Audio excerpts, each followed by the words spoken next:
Friends, welcome to my channel target law field. Subject है jurisprudence, विधि शास्त्र। Topic है हमारा ओनरशिप, स्वामित्व। स्वामित्व जो है एक जुडिशल कॉन्सेप्ट है और एक संपत्तिक अधिकार है। इस टॉपिक के रिगार्डिंग बहुत सारे क्वेश्चन बनते हैं जो कि हमारे थियोरिकल और ऑब्जेक्टिव दोनों प्रकार के हो सकते हैं, और ये कॉम्पिटिटिव एग्ज़ाम के लिए और हमारा अदरवाइज एग्ज़ाम के लिए इम्पोर्टेंट टॉपिक है। तो हम चलते हैं, आज स्वामित्व को पढ़ते हैं, देखते हैं इसमें इसकी डेफिनेशंस को, इसके लक्षण को, इसके टाइप को। तो चलते हैं अपने टॉपिक पर, स्वामित्व। तो स्वामित्व क्या है? स्वामित्व एक न्यायिक संकल्पना है और ये एक संपत्ति का अधिकार है जो कि पूर्ण रूप से होता है।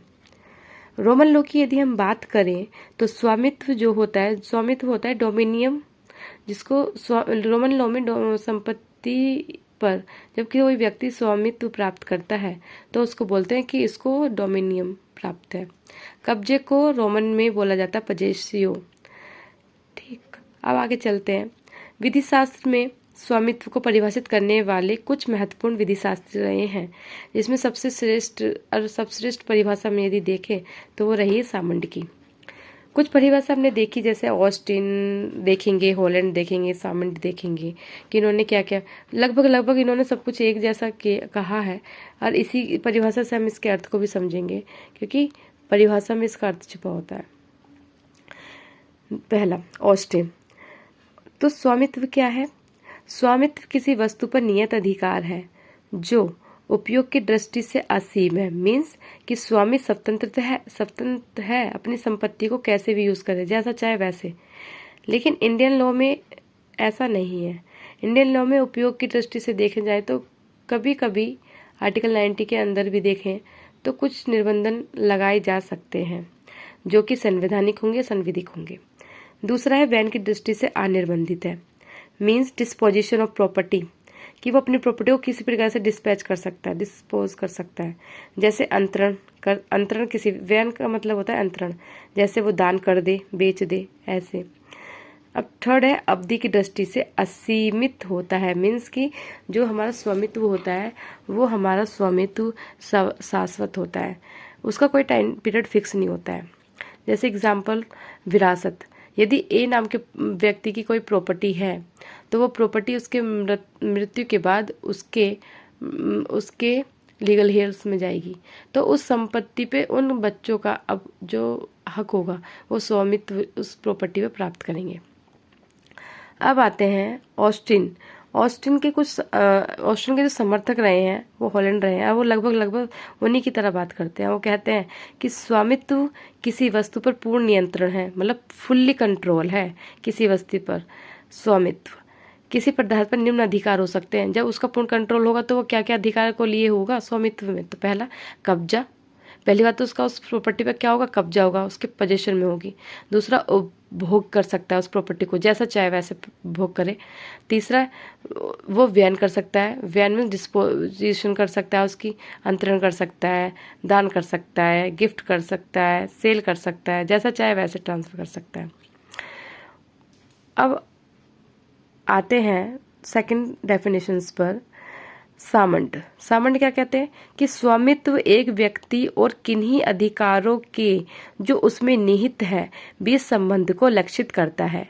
मीन्स यदि हम स्वामित्व की बात करें तो सामंड कहते हैं जब एक व्यक्ति और उस व्यक्ति में जो अधिकार होते हैं उनको दर्शाता है स्वामित्व, उनके बीच के संबंध को, कि एक व्यक्ति और उसके अंदर जो निहित अधिकार हैं उन दोनों के बीच जो संबंध बनता है वो स्वामित्व का होता है। और उन्होंने इसके लक्षण, स्वामित्व के कुछ लक्षण भी बताए कि जब किसी व्यक्ति में स्वामित्व होता है या किसी वस्तु का स्वामित्व किसी व्यक्ति में होता है तो उसमें ये इम्पोर्टेंट लक्षण होंगे, गुण होंगे। पहला, वस्तु पर कब्जा धारण का अधिकार होगा, कि वो उस संपत्ति पर कब्जा करे और उसे अपने पोजीशन में रखे। दूसरा, उपभोग या उपयोग का अधिकार होगा। तीसरा, अंतरण कर सकता है, किसी भी तरीके से नष्ट कर सकता है, चाहे उसी की प्रॉपर्टी हो उसको चाहे फेंके या यूज करे। तीसरा, कालावधि की दृष्टि से अनियत होता है, असीमित ही बोल सकते हैं इसको, शाश्वत होता है, मतलब उसका कोई टाइम पीरियड फिक्स ही नहीं होता है। नेक्स्ट है स्वामित्व व अवशिष्ट स्वरूप होता है उसका। अब आते हैं कि स्वामित्व के मुख्य 3 अधिकार होते हैं मेनली। यदि साधारण भाषा में कोई हमसे ये बोले कि स्वामित्व क्या है, तो हम बोलेंगे स्वामित्व में 3 अधिकार देख लो, तो हमें पता चल जाएगा स्वामित्व है उस प्रॉपर्टी पे नहीं। पहला तो हम देखेंगे सबसे पहले कि उस व्यक्ति का जो ये कह रहा है मैं इसका ओनर हूँ, उस प्रॉपर्टी एक्स नाम की प्रॉपर्टी का ओनर हूँ, तो हम इसमें 3 चीज़ देखेंगे। सबसे पहले कि उस व्यक्ति का उस पर कोई संपत्ति पर कब्जा है। दूसरा ये देखेंगे कि उपभोग या उपयोग कर रहा है इस प्रॉपर्टी का, क्या उसे व्ययन करने का अधिकार है, क्या वो नियंत्रण कर सकता है उस प्रॉपर्टी का, फुल्ली एंजॉय कर रहा है, पूरा कंट्रोल है। तो इन चीज़ों को देख के हम लगा सकते हैं कि हाँ कि ये इस व्यक्ति जो है एक्स नाम के प्रॉपर्टी का ओनर है या स्वामी है या स्वामित्व उसको लिए हुए है या स्वामित्व उसको प्राप्त है। इंडियन कॉन्स्टिट्यूशन के आर्टिकल 1919 में इन्हीं अधिकारों को रखा गया है। दूसरा, समय की मांग के अकॉर्डिंग इस पर निर्बंधन भी लगाए जा सकते हैं, और इंडियन लॉ में लगाया ही जाता है क्योंकि उसको पूर्ण अधिकार जैसे इंग्लिश लॉ में प्राप्त है वैसे प्राप्त नहीं है। अब बात करते हैं हम स्वामित्व के प्रकार की। स्वामित्व के कुछ प्रकार हैं जो इस प्रकार हैं। पहला है मूर्त अमूर्त स्वामित्व। मूर्त स्वामित्व वो स्वामित्व होता है जहाँ पर किसी मूर्त संपत्ति पर, जिसको हम देख सकते हैं छू सकते हैं, ऐसी संपत्ति पर हक हो, उसका वो स्वामी हो, तो उसे बोलते हैं वो उसका स्वामित्व है, उस संपत्ति पर उस व्यक्ति का स्वामित्व है। और अमूर्त स्वामित्व वो होता है जिसमें जो कॉपीराइट या ट्रेडमार्क से प्राप्त हक हो, उसको बोलते हैं अमूर्त स्वामित्व। एकल स्वामित्व वो होता है जिसमें एक व्यक्ति में प्राप्त हो, एक व्यक्ति को प्राप्त हक जिस व्यक्ति को हो संपत्ति पर, वो माना जाता है एकल स्वामित्व। और सहज स्वामित्व वो होता है जो एक से अधिक व्यक्ति के साथ मिलकर लिया हो। तीसरा है न्यास स्वामित्व होता है फायदाप्रद या हित अधिकारी स्वामित्व। न्यास स्वामित्व जो न्यासी संपत्ति प्राप्त हक होता है उसको बोलते हैं न्यासी के रूप में, वो होता है हमारा न्यास स्वामित्व, जो कि किसी माइनर के लिए, किसी पागल के लिए, किसी महिला आदि के लिए ये हक दिया जाता है। फायदाप्रद हिताधिकारी वो होता है जो पार्टनरशिप के अंदर आता है। मतलब पार्टनरशिप में 2 हक होते हैं, एक तो पार्टनरशिप में एक तो मुख्य होता है, दूसरा हितग्राही होता है, वो हिताधिकारी होता है। फायदा वो उस संपत्ति का ओनली फायदा ले रहा होता है। जो व्यक्ति की संपत्ति का ओनली फायदा ले रहा होता है वो उसका स्वामी हक ले रहा होता है, उसके हक को क्या माना जाएगा, तो फायदाप्रद या हिताधिकारी स्वामित्व माना जाता है उसका। विधिक क्या है, जो लीगल रूप से हमें कोई अधिकार की संपत्ति प्राप्त हो तो उसको माना जाएगा कि वो हक जो है उसका वो विधिक स्वामित्व के रूप में प्राप्त करता है। सामयिक जो है इक्विटी, जो दूसरे व्यक्ति में निहित होता है, मतलब सामयिक रूप से जो प्राप्त होता है वो इक्विटी बेस पर, वो जो होगा जो समाज में भी देखने समझने में लगेगा कि हाँ ये होना ही चाहिए था, वो उसका मालिक होना ही चाहिए था उस वस्तु का, तो उसे ऐसे स्वामित्व को बोला जाता है सामयिक स्वामित्व। निहित स्वामित्व वो होता है जो किसी व्यक्ति में वेस्ट होती हैं चीज़ें या उसमें निहित होती हैं। जैसे ए नाम के व्यक्ति जो कि अभी अजन्मा है, उसको भी उस प्रॉपर्टी में अधिकार होता है, लेकिन कुछ कंडीशन होती हैं और उसमें एक मीडिएटर भी होता है जो संपत्ति को प्रोटेक्ट करता है। उसी जो ऐसी संपत्ति कोई व्यक्ति प्राप्त करे तो उसे बोलते हैं निहित स्वामित्व।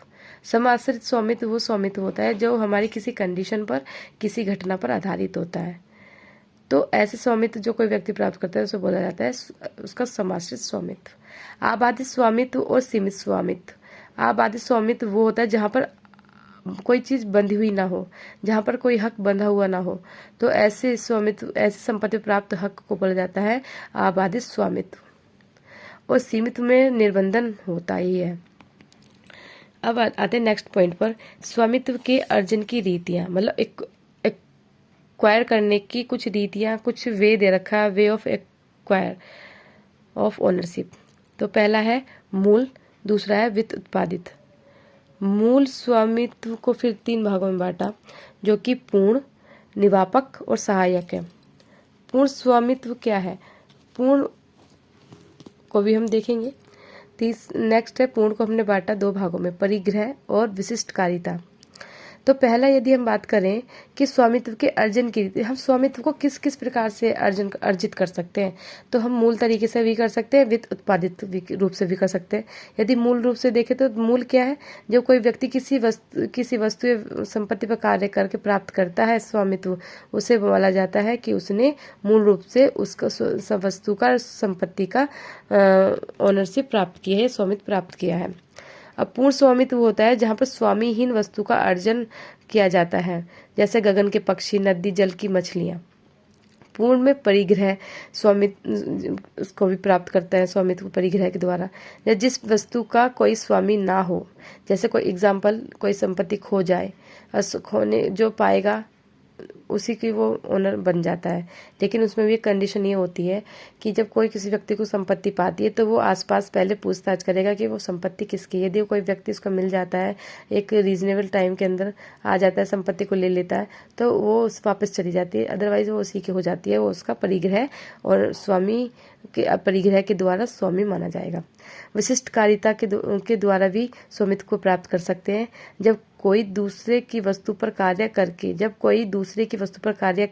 करके नई वस्तु या चीज का निर्माण करता है तो उसे बोला जाता है विशिष्ट कारिता के द्वारा अर्जन प्राप्त करना, जैसे मिट्टी की मूर्ति। अब आते हैं वित्त उत्पादित क्या है। वित्त उत्पादित जब स्वामित्व पूर्ववर्ती किसी संपत्ति पर प्राप्त किया जाता है या उत्पन्न होता है। पूर्ववर्ती अधिकार से जब कोई संपत्ति पर हक अदा किया जाता है या हक प्राप्त किया जाता है तो उसे वित्त उत्पादित द्वारा अर्जन करना स्वामित्व का कहा जाता है। तो वित्त उत्पादित अर्जन के द्वारा स्वामित्व कैसे प्राप्त करते हैं, जब पूर्ववर्ती अधिकार किसी को मिल जाए, उत्तरवर्ती के रूप में। पूर्ववर्ती मतलब पहले से, जब कोई व्यक्ति पहले ही प्राप्त कर ले, उसको वित्त उत्पादित पूर्ववर्ती स्वामी के रूप में। तो ये था आज का टॉपिक हमारा, जिसमें हमने देखा कि स्वामित्व क्या है, उसकी डेफिनेशन, जिसमें हमने ऑस्टिन की डेफिनेशन देखी, सामंड की, हॉलैंड की देखी, जिसमें हमने सामंड की नॉर्मली देखी, तो उसमें बिल्कुल क्लियर चीज़ें कही हुई हैं, उसके लक्षण को देख के सारी चीज़ें समझ में आती हैं। स्वामित्व के फिर हमने मुख्य 3 अधिकार भी देखे, फिर उसके बाद हमने देखा कि प्रकार कितने हैं इसके, फिर हमने इसका अर्जन करने के तरीके भी देखे। तो ये आज का हमारा टॉपिक था। Thank you to watch my video. Please like, comment and share and subscribe also. Thank you.